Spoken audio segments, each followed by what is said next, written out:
Mona's story has had a profound effect on many people. And one of these people, a composer and producer named Jack Lenz, asked me several months ago to write a song about Mona. Okay, let's come down. The whole Mona project, as we are now calling it, started with a song. Doug Cameron has been a very good friend of mine and a Baha'i friend through lots of different projects. And I asked Doug Cameron, when he was staying at our home here, if he would write a song about Mona, the youngest of the 10 women who had been killed in Shiraz. He readily consented, knowing that it would be a difficult task. The song was originally called Mona with the Children, and I felt that he had captured a great deal of the sort of spirit of this girl in the song.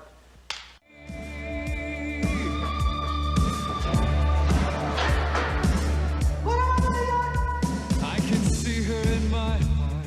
The whole world was falling apart. She said, this is where I've got to be. When I was trying to write a song about Mona, I found it pretty difficult because I didn't have an idea that could express, I thought very well, what her experience would have been or what she would have wanted the expression of her experience to be. And then I got the idea of dancing and the idea that she was dancing and that we were dancing and that the world was dancing. And I found out later that when her sister went to visit her in the prison for the last time, Mona asked her sister to do her a favor, and that favor was that she would pray that Mona would go to her execution dancing. So I was pretty happy because this image dancing seemed so important to her in the song. Send your love to me. Send your love. Precious love. Dancing. Every precious moment will be free. It feels good.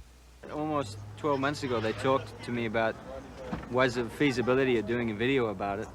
And at the time, we thought that really it wanted something much longer to portray the delicacy of what we felt was happening in Iran. And I think that just with the passing of time, it seemed to be more relevant and more possible. The whole tide of more political videos began to happen, and we felt that we really could do it.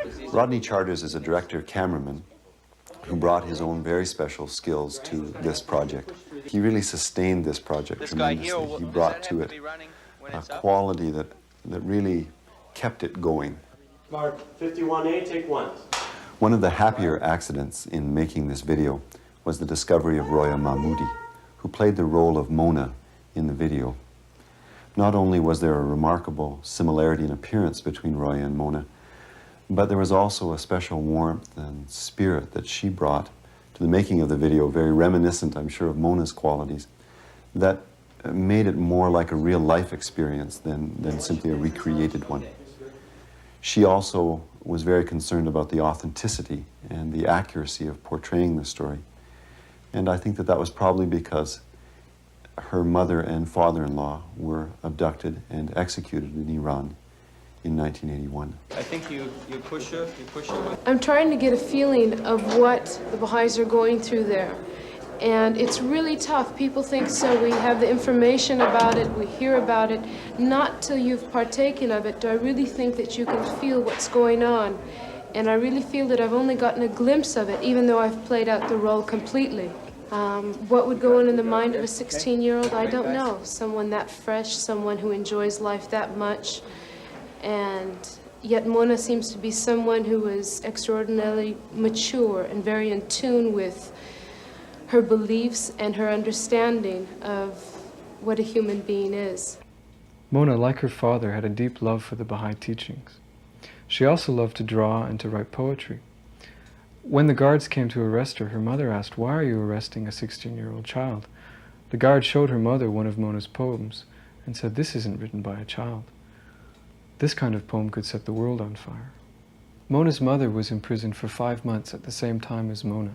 And when she came into the prison, Mona took her aside and asked her to do something for her. She said, "Mother, don't treat me in any special way. I want you to show your love and affection to all these other prisoners so that they won't think that I'm lucky to have my mother here. I want you to be a mother to all of them, just like you would be to me."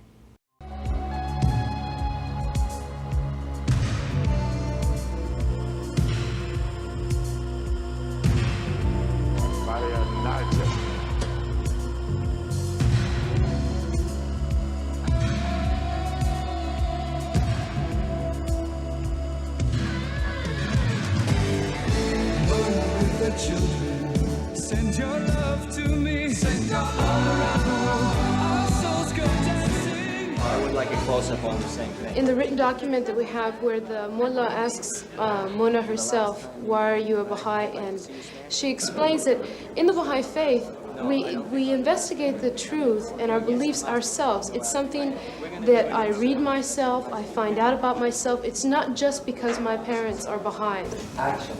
And I think that's what makes her special, because this is something she has read about, something she's internalized, something she believes in so strongly that not even all the tortures she's seen, the interrogations she's been through, she's been able to tolerate it because of her belief, and alone her belief. When they asked her what could she say, she said, you can't break my heart, you can't take my faith away.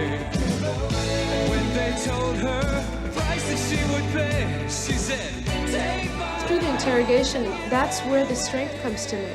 Just looking into that face and thinking that here they'd be with a 16-year-old and they give that much importance that they know that they can't get it out of any assembly members, any National Spiritual Assembly members, and now they're resorting to children. It's ridiculous. To hear them say, save your life and throw your faith away. The roles of the 9 other women who were executed with Mona were played by Iranian Baha'i women. 2 of them were very unique in one sense in that they had both experienced firsthand imprisonment in Iranian prisons. They were Mrs. Mahmudnizhad and a young woman named Ruhi Jahanpur.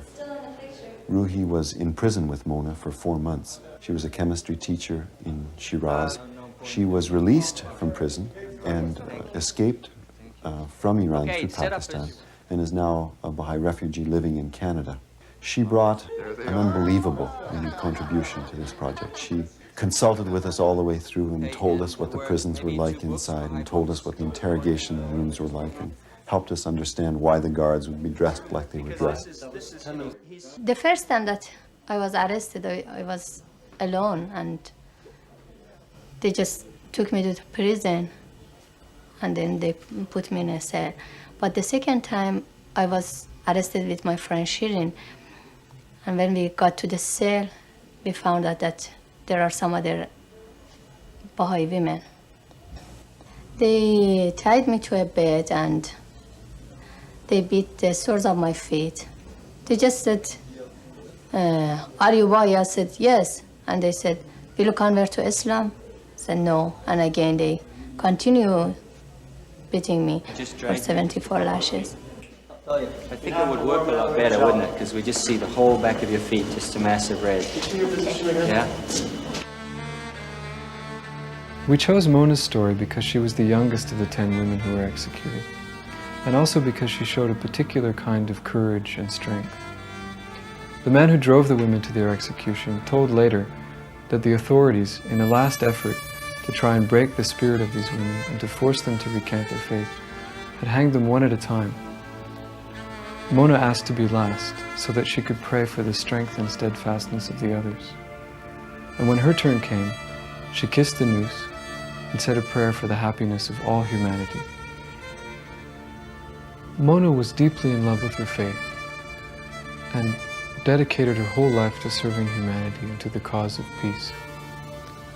Her story shows us that she wasn't defeated by her circumstances, and that the love that she felt enabled her to be brave in the face of great cruelty. At one point when she was in prison, she said to her mother, "Mother, if I felt that my execution would result in the youth all around the world joining hands and moving forward in service to humanity, learning about the Baha'i principles, and dedicating their lives to service and to peace," she said then that she would suffer 100,000 executions if that could be brought about.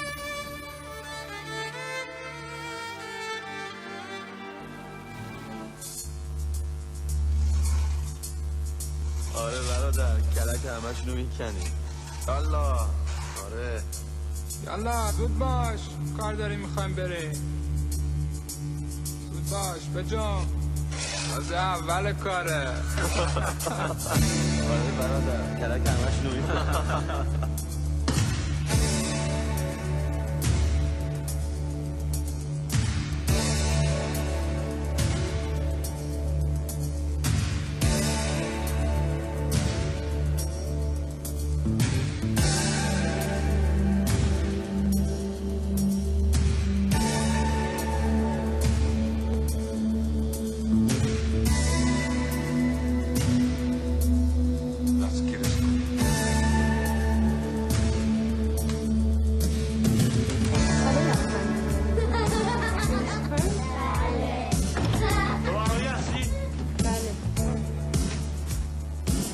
16-year-old girl living in a land so cruel. She said, this is where I've got to be.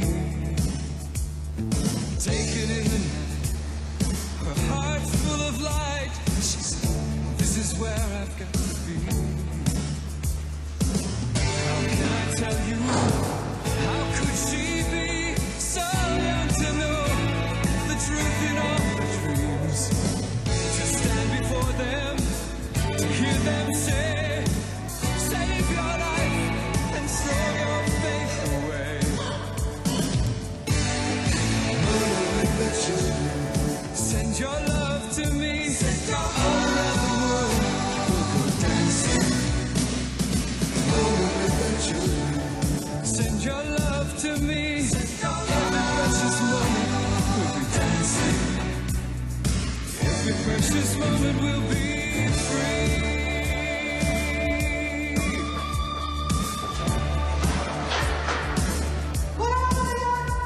I can see her in my heart. The whole world was falling apart. She said, this is where I've got to be. A captive in the light, a love that burns so bright. This is where I've got to be. When they asked her, what could she say? She said, you can't break my heart, you can't take my faith away. And when they told her the price that she would pay, she said, take my